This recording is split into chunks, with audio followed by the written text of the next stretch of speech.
دوبارہ جلاؤ گھیراؤ نہیں ہونے دیں گے، 2014 کی سازش کو نہیں دہرانے دیں گے، وزیر اعظم شہباز شریف کا دو ٹوک پیغام۔ کابینہ اجلاس سے خطاب میں کہا وفاق پر چڑھائی کی دھمکیاں دی جا رہی ہیں، معاشی استحکام میں رکاوٹیں ڈالنے سے بڑی ملک دشمنی نہیں، چینی باشندوں کی ہلاکت پر افسوس اور شرمندگی ہے، معاملات کو یہاں تک نہیں چھوڑیں گے، چین کو یقین دلایا دہشت گردوں کو انجام تک پہنچائیں گے۔ گنڈاپور نے ایک بار پھر اسلام آباد پر چڑھائی کی دھمکی دے دی، کہا تیار ہو جاؤ ہم پھر آ رہے ہیں، آئی جی کو نہ ہٹایا تو دھاوا بولیں گے، وہ کہاں ہیں جو کہتے تھے گنڈاپور اٹک پل پار نہیں کرے گا، رینجرز اور پولیس کو پیچھے دھکیل کر ڈی چوک پہنچے، کے پی ہاؤس میں بانی پی ٹی آئی کی ہدایت کا انتظار کیا، کے پی ہاؤس سے نکل کر عقب میں موجود چوکی میں 4 گھنٹے چھپا رہا، وجگرام، شانگلہ، مردان اور چارسدہ سے ہوتا ہوا پشاور پہنچا۔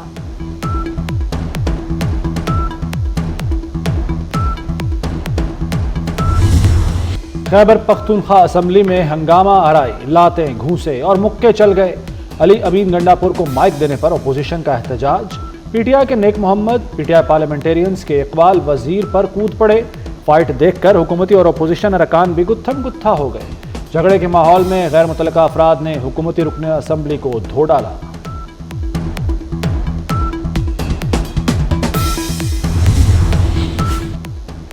تحریک انصاف میں تقسیم پھر کھل کر سامنے آ گئی، بیرسٹر گوہر نے پی ٹی آئی ارکان پارلیمنٹ کو احتجاج سے کاٹ دیا، احتجاجی کال دینے والے اسد کیسر اور حماد اظہر اکیلے رہ گئے، اسد کیسر نے اضلاع کی سطح پر مظاہروں اور حماد اظہر نے 14 اکتوبر کو لاہور میں احتجاج کی کال دی تھی۔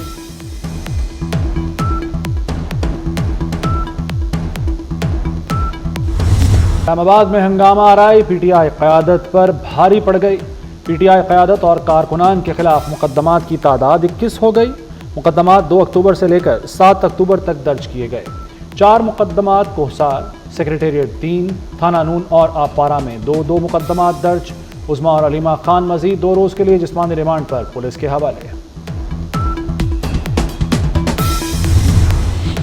مخصوص نشستیں کس کو ملیں گی؟ الیکشن کمیشن کا اجلاس 1-2 روز میں ہوگا، الیکشن کمیشن کے اجلاس میں اسپیکر کے خط پر غور ہوگا، ایاز صادق نے نشستوں کا معاملہ جلد نمٹانے کی درخواست کی تھی، ایاز صادق نے لکھا تھا الیکشن ایکٹ بل 2024 پاس ہو چکا، مخصوص سیٹوں کے جلد فیصلے سے بہام ختم ہوگا، پارلیمانی رہنماؤں کا مخصوص نشستوں کا فیصلہ نہ ہونے پر تشویش کا اظہار۔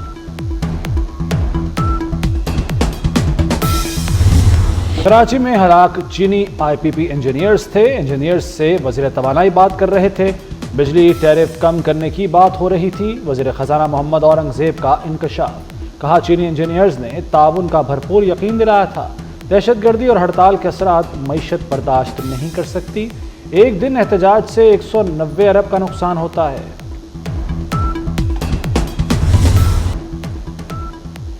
چین کے اعلیٰ سطحی تجارتی وفد کا SIFC کا دورہ، چینی وفد میں ڈیولپمنٹ کمیٹی اور مختلف اداروں کے نمائندے موجود تھے، SIFC حکام نے پاکستان میں سرمایہ کاری کے مواقع پر تفصیلی بریفنگ دی، چینی وفد کا صنعت، بینکنگ، دفاع، توانائی، زراعت، لائف سٹاک سمیت اہم شعبوں میں سرمایہ کاری میں دلچسپی کا اظہار۔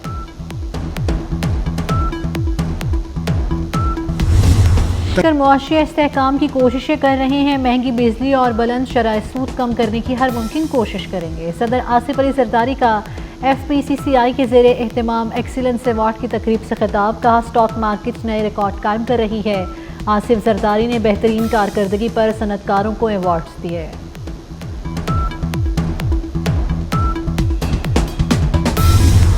سابق وفاقی وزیر گوہر اعجاز کہتے ہیں پاکستان نے سخت ترین معاشی چیلنجز کا سامنا کیا، ملک میں استحکام واپس آ رہا ہے، معیشت بہتر ہو رہی ہے، بجلی کی قیمتیں معیشت کا سب سے بڑا مسئلہ ہیں، ہم نے پہلے بھی چیلنجز کا سامنا کیا، آئندہ بھی کریں گے۔ وزیر داخلہ محسن نقوی اور سابق وزیر اعلیٰ پنجاب حمزہ شہباز کی ملاقات، ملکی صورتحال سمیت باہمی دلچسپی کے دیگر امور پر تبادلہ خیال، ملاقات میں فلسطین پر آل پارٹیز کانفرنس کے کامیاب انعقاد پر اظہار اطمینان، ملک کو درپیش سیاسی، معاشی اور سیکیورٹی چیلنجز پر گفتگو کی گئی۔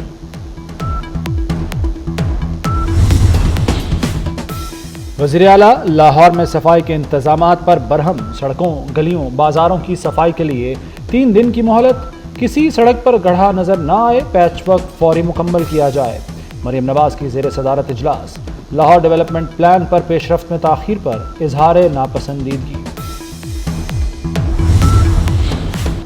پنجاب حکومت دلہن کو 1 لاکھ روپے دے گی۔ 3000 غریب بچیوں کی شادی کا منصوبہ منظور۔ دلہن کو 1 لاکھ روپے بطور سلامی ملیں گے۔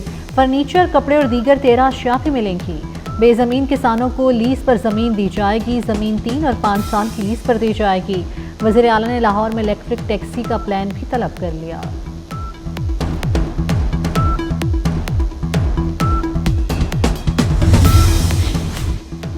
گھوٹکی میں 3 مغوی ڈرائیورز کی عدم بازیابی کے خلاف احتجاج۔ ڈرائیورز نے ساتھیوں کی بازیابی کے لیے قومی شاہراہ بلاک کر دی۔ مظاہرین نے ٹول پلازا کے قریب ٹائر جلا دیے۔ قومی شاہراہ پر گاڑیوں کی لمبی قطاریں لگ گئیں۔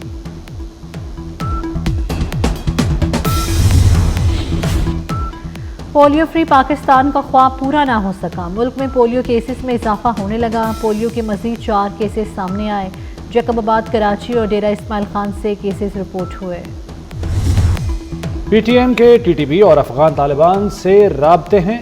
پی ٹی ایم نے پاکستان کے جھنڈے کو جلایا۔ بیرون ملک پاکستان کے سفارت خانوں پر حملہ کیا۔ وزیر اطلاعات عطا تارڑ کی میڈیا بریفنگ۔ کہا دہشت گردوں سے رابطوں پر ریاست ایکشن لے گی۔ پرچم جلائیں گے تو معافی نہیں ملے گی۔ اب بھی وقت ہے قومی دھارے میں واپس آ جائیں۔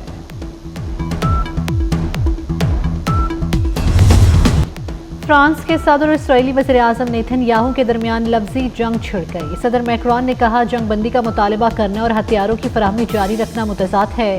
اسرائیل کو ہتھیاروں کی سپلائی بند کی جائے۔ نیتن یاہو جواب میں بولے فرانسیسی صدر کو شرم آنی چاہیے۔ اسرائیل ان کی حمایت کے بغیر بھی جنگ جیت جائے گا۔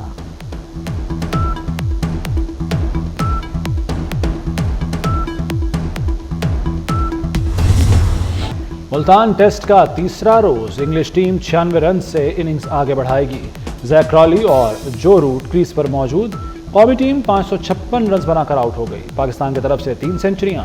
کپتان شان مسعود نے 151، سلمان آغا نے 104 اور عبداللہ شفیق نے 102 رنز بنائے۔ پہلے شادی بعد میں کرکٹ۔ انگلینڈ ٹیم کے فاسٹ بالر آلی اسٹون آج صبح وطن واپس لوٹ جائیں گے۔ آلی اسٹون کی ہفتے کو شادی طے ہے۔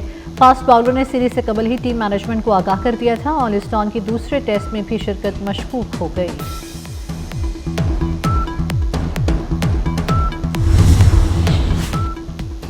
سردی نے وادی نیلم میں انٹری دے دی۔